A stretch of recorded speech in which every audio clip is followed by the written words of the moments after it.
Welcome, everyone, to this week's Virtue's Brand of Wrestling right here on the BigVitoBrand.com. You can also check out BigVito.com and, of course, go over to the YouTube page. I am Virtue. I just want to say thank you, Big Vito. We just did our first episode of Getting Color, where I am now the co-host with Big Vito, and that is up on the BigVitoBrand.com. We are going to film one of those every week. We're going to have it up Mondays, so we hope you enjoy. So stay tuned for more great wrestling discussion from a couple different perspectives. So we hope you enjoyed that show. Now, what do I want to talk about this week on Virtue's Brand of Wrestling? Well, if you look at my little picture, it is the man, Becky Lynch. And I want to talk, we talked about her quite a bit.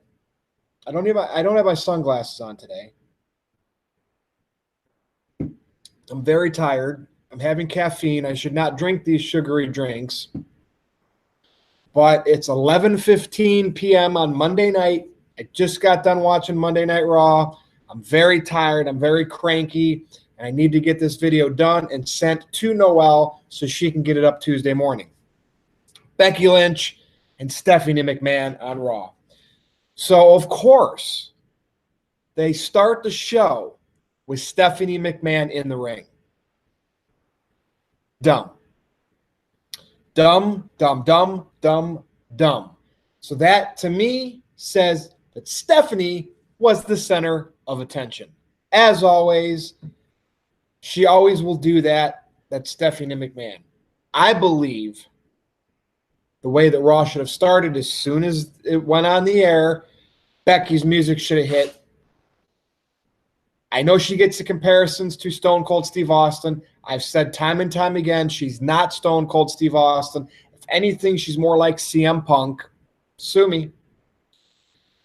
When Raw went on the air, her music, whoa, blah, blah, blah, blah, blah, should have started. Crowd popped. She beelined it to the ring, limping, gimping, whatever, looking serious. Started cutting a promo, and then Stephanie's music hits. So Stephanie can get the true heel heat, come out, and then they can do the whole bit. Here's my problem with that. So I believe that they're playing this injury angle with Becky's knee, suspending her, obviously, for the time being.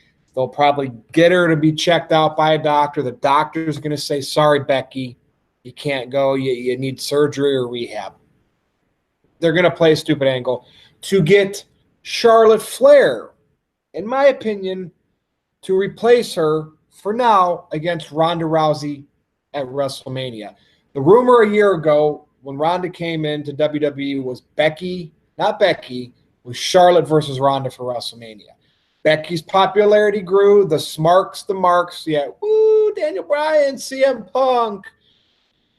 Becky won the Rumble. So everybody says Becky versus Ronda for WrestleMania. I even see Mick Foley saying that. Jim Ross closed the show. Let Becky, give Becky the title. At this point, that's too damn predictable. It's too damn predictable. Now, am I fine with Becky Lynch winning the Raw Women's Championship at WrestleMania? Yes. Should it go on last? Why not? Because if you put Rollins and Brock last, you let Brock go over, boo, people don't go home happy. You let Rollins go over, is it believable? Brock lost? But the smarks go home happy with Rollins. But what's evolutionary about that? It's not Vince McMahon's boy, right? Rollins is not Vince McMahon's boy. Roman is. Roman's out. So to me, it's okay if the women go on last at this year's WrestleMania, just to say they finally did it. You have Ronda Rousey involved. I know live attendance is still meh. Ratings are still meh. So you can say Becky and Ronda aren't a draw. Well, they're already this far with the women's revolution, whatever you want to call it, they might as well keep going with it. But here's my problem. I do want to see Charlotte in the main event at WrestleMania. Why Virtue? Why don't you want Becky versus Ronda one-on-one? Because at that point, it's too pro Becky. You got to put Becky over Ronda so the Smarks go home happy. If you didn't and Ronda kept the title and won the match, all kinds of heat. And WWE doesn't want that. They're a little bit worried with AEW, even though to me it doesn't exist yet. But I think WWE's hitting the panic button just because they don't want the buzz of AEW. I don't think they're worried financially, like they're going to threaten them like WCW did back in the day. They just don't want buzz on another wrestling product at a higher level than the niche indie level than their own. And AEW has a billionaire backer that's throwing $100 million out there to start this thing up, so it could happen. The reason why I want a triple threat at WrestleMania is because it will make the fans that expect Becky to win that match a little nervous. So this angle I'm okay with if they temporarily remove Becky, suspend her, have a doctor check her out, say you cannot compete at WrestleMania. Somehow Charlotte gets in it. So it's Charlotte versus Ronda. And let's face it, Charlotte has unfinished business with Ronda. The way Survivor Series ended. They're not going to just nix that. Unless they let Ronda and Charlotte face each other at one of the next two pay-per-views, and they just decide to let Ronda beat Charlotte to elevate Ronda higher, and then, Ronda and Becky means more. I could see them doing that, but Charlotte's got to be in the match. And this is where not everyone, because some people on my Twitter feed, by the way, at @NoDQ_Virtue, some people on my Twitter feed agree with me that Charlotte needs to be in this match at Mania, this feud. Because now your scenarios are Charlotte wins the title by beating Ronda. Probably not going to happen. Becky wins the title by pinning Ronda. Could happen. Becky wins the title by pinning Charlotte. Most likely to happen. Charlotte could win the title by pinning Becky, which if you want to heal, protect Ronda so she doesn't take the loss. Charlotte pins Becky and becomes the Raw Women's Champion for whatever, the 7th or 8th time. She would be instant top heel in the company. Hands down. If Ronda retained by pinning either Charlotte or Becky, top heel in the company. I like all of those scenarios. Every female in that match would have a way to be the champion by pinning one or the other or submitting one or the other girls in the match. And you'd have the smarks and the fans not really knowing what would happen, where they expect Becky to win. That's the problem with wrestling fans today. They expect. Send me home happy. My dog went over there and laid down by the door because he's like, I just want to be surprised. I don't want to know what's going to happen. When I watch Raw, when I sit on the couch next to Virtue and I watch WrestleMania, I want to not know what's going to happen. I want to be surprised. So that's, to me, what you should do. Now, Charlotte is obviously a baby face, but leaning towards the heel right now. Becky, baby face. Ronda, same way. They don't know. The problem is when you're in a feud with Becky Lynch, who's adored by all the fans, you're going to be heel. So if they keep this match one-on-one, do they want Ronda to be portrayed as his top heel? I don't think I think she should. I think she should have Heyman being her mouthpiece so she doesn't keep talking and getting flustered. Heyman could represent her and represent Brock going into WrestleMania. But if you bring Charlotte in the mix, she can take all that heat. She can be the heel. Becky can be the face. You can keep Ronda as a tweener because they still want to use Ronda as a baby face, smiling to the little girls and to the casuals that are gone, but they think they're still trying to pull in. So like that, those are the scenarios on why I think that should be a triple threat at WrestleMania. Let's face it. Look at Daniel Bryan. His WrestleMania at 30, right? First of all, he was with the Wyatt family. Batista won the Rumble. Fans went boo and it just got nasty. So they broke the Wyatt family up, let Daniel Bryan go on his own. He ended up facing Triple H in the opener. He beat Triple H. He got to the main event, which was Orton versus Batista. Guess what? Daniel Bryan beating Triple H in the opener at 30 put him in the triple threat match in the main event. I said triple threat match in the main event. The elephant in the room for WrestleMania 30, what took attention away from that? Brock Lesnar ending the Undertaker streak. A Vince McMahon creation was ended because Vince McMahon knew Daniel Bryan's going to go over in the main event. He's going to beat Batista and Orton and become the WWE champion, but I'm going to make somebody else be more memorable, something else be more memorable at that show. And he did. He had Brock beat Undertaker and end the streak. That's Vince McMahon 101. You got Daniel Bryan, folks. He won the title. He beat Triple H. Then later on beat Orton and Batista. You got what you wanted. But Vince had what's more memorable from WrestleMania 30? The streak ending at the hands of Brock Lesnar. That's Vince McMahon 101. What's he going to do this year? If it is Becky versus Ronda, whether they go on the main event or not, say Becky goes over and gets the title and you go home happy. Or if it's a triple threat like I suggest with Charlotte in the mix, Becky goes home happy. What else will Vince McMahon do at this year's WrestleMania that will steal that spotlight? I don't know. It's too early. We will see. But Vince McMahon always likes to do his stuff. Will Roman make an appearance? Will Roman make an appearance and help Rollins? Who knows? Will Roman make an appearance and cost Rollins? Whether he's fully recovered, if he gets the leukemia in remission or not, that's irrelevant. He can still make an appearance where he doesn't have to do anything physical. Or will they give WrestleMania 35 to Becky Lynch? Will it be her show? But I'm just saying Charlotte needs to get in the mix, and I see that with this angle tonight on Raw with Stephanie and Becky and her suspension, having to get the knee checked out. I see this is how they bring Charlotte into the mix. Now, we could watch SmackDown later Tuesday night, and Charlotte could start getting in a feud with Asuka again.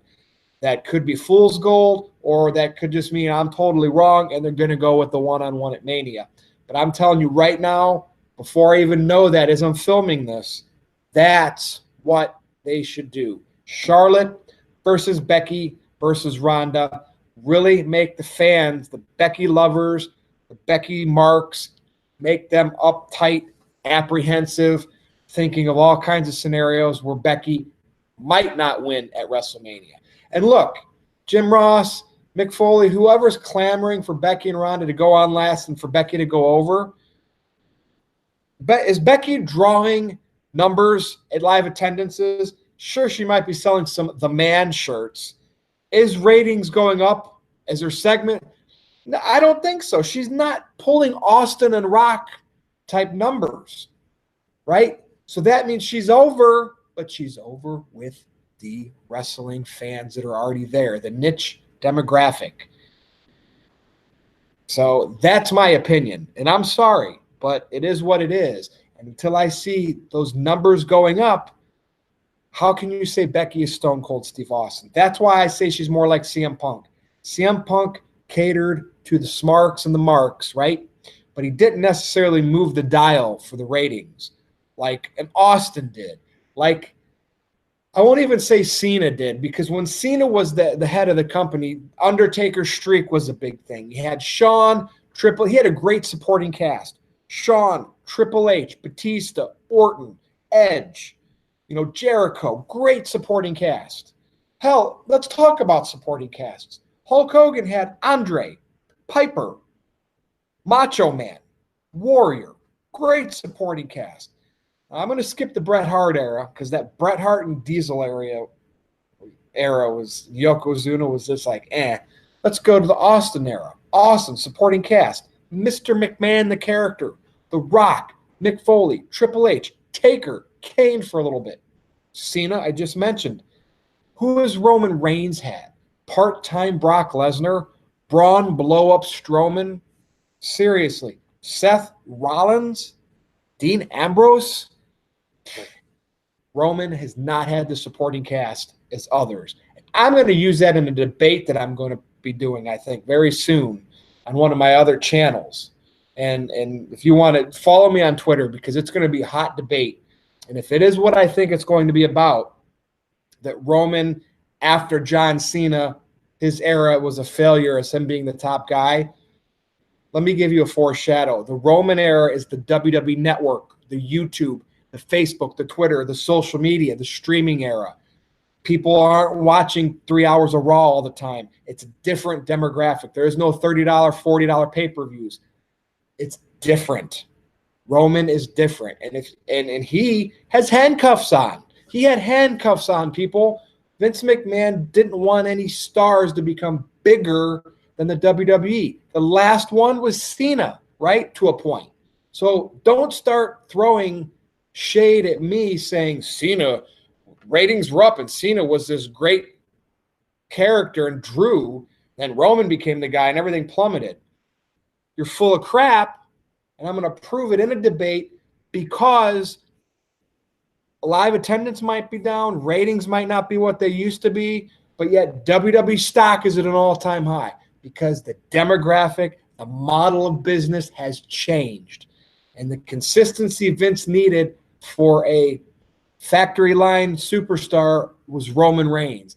When I see Roman, I see if you let him be a John Cena, if you let him do more creatively, shoot against the crowd, mix it up as a badass with heel tendencies, he could be a much bigger star than what we see in today's current product, which is why people slam him. Of course, then he announces he has leukemia, leaves, right, to go get better, and all of a sudden people are crying, so get well, Roman. And, of course, you had your people thinking he's faking it or he still sucks because they're heartless son of a guns. But now you got Becky Lynch, right? Becky Lynch is, for all intents purposes, outside of Brock Lesnar, with Roman gone, Becky Lynch is the man. She's the most popular, with the smarks, unlike Roman Reigns, but where WWE's recognizing it and putting her in the spotlight. She won the Rumble. She's already doing segments with Stephanie. She's going to be challenging Ronda Rousey. So right now, that is the face of your WWE. Is it a good thing? Is it a bad thing? Time will tell. We will see. But I don't know if she's moving the dial. But again, I don't know if anybody can move the dial. I really don't with the way WWE is today. The people that are left watching hardcore style are the ones that complain because they want all NXT stuff. So they don't like the main product, even though they still watch it. But they don't like it. So I just have a feeling that this is going to be some turbulent times in WWE with part-timers like Lesnar and Cena coming and going. They're trying to build new stars. But again, the only one that they've allowed to grab the brass rings, so to speak, has been Becky. But I think that's contingent to them signing Ronda to a lot of money. And they need one of, a wrestler to go against Ronda. And it's the women's revolution. So I think Ronda helped Becky get lucky by getting so over. People say, oh, Becky, all these years you were organically over. We loved you. We cheered you. And now that they saw the machine pushing her, now they're like, yay, woo. But in reality, is Becky just another cog on the wheel, like CM Punk once said? Between now and WrestleMania, we're going to find that out. So stay tuned for more Virtue's Brand of Wrestling, because I'm sure I will talk about Becky Lynch more. I'm sure Big Vito and I will talk about Becky Lynch more on Getting Color. She's the hottest topic in WWE with the smarks, the marks. So we got to talk about her. But that's it. Look at all these ads popping up on my computer. I probably have some virus or malware from looking at porn. Wait, I don't do that. That's it for Wrestling Talk this week. Movie of the week, I don't have a copy of it, but it was on Pop TV, and it wasn't Impact Wrestling. I recorded it over the weekend on Groundhog Day with Bill Murray. And I think just like Christmas Vacation that I watched over and over and over again during the holidays, and in the summer I recorded My Cousin Vinny and watched it over and over and over again, I have a feeling for the rest of February I'm going to watch Groundhog Day over and over and over again. You can call it a rom-com, romantic comedy, whatever. No. I think it's a dark comedy. His character got so fed up in the loop that he was in, he killed himself, suicide attempts multiple times. Of course, he woke back up. But I enjoy that movie. Great, solid movie. I think Rotten Tomatoes back in the day gave it like a 96%. That is awesome. So if you've never seen Groundhog Day with Bill Murray and Andy McDowell, go watch it. Great movie. That's it. I am Virtue. You can check me out on NoDQ.com, on WrestlingWithWrestling.com, and of course right here on the BigVitoBrand.com or BigVito.com. Follow me on Twitter at NoDQ_Virtue. And I'm telling you, we're growing. The Big Vito brand is growing, getting color. It's a whole different ball game now. Kudos to Vince Russo and Vito for starting it and doing everything and doing it well on Vince Russo's The Brand Network. But now I've taken Russo's place. I'm not Vince Russo. He's on this end of the spectrum. You have your hardcore marks on this end of the spectrum. I am right in between. I lean towards the Russo style of thinking of wrestling, but I can't say that I don't enjoy some of the Markish stuff as well. I'm going to say that until you guys understand Virtue sees everybody's interest. He wants to make sure he gives you the best discussion he can from over here and from over here. So thank you for watching right here on the BigVitoBrand.com. I am Virtue. This is Virtue's Brand of Wrestling. We'll be back next week. This has been a production of the Big Vito Brand. Check us out on thebigvitobrand.com.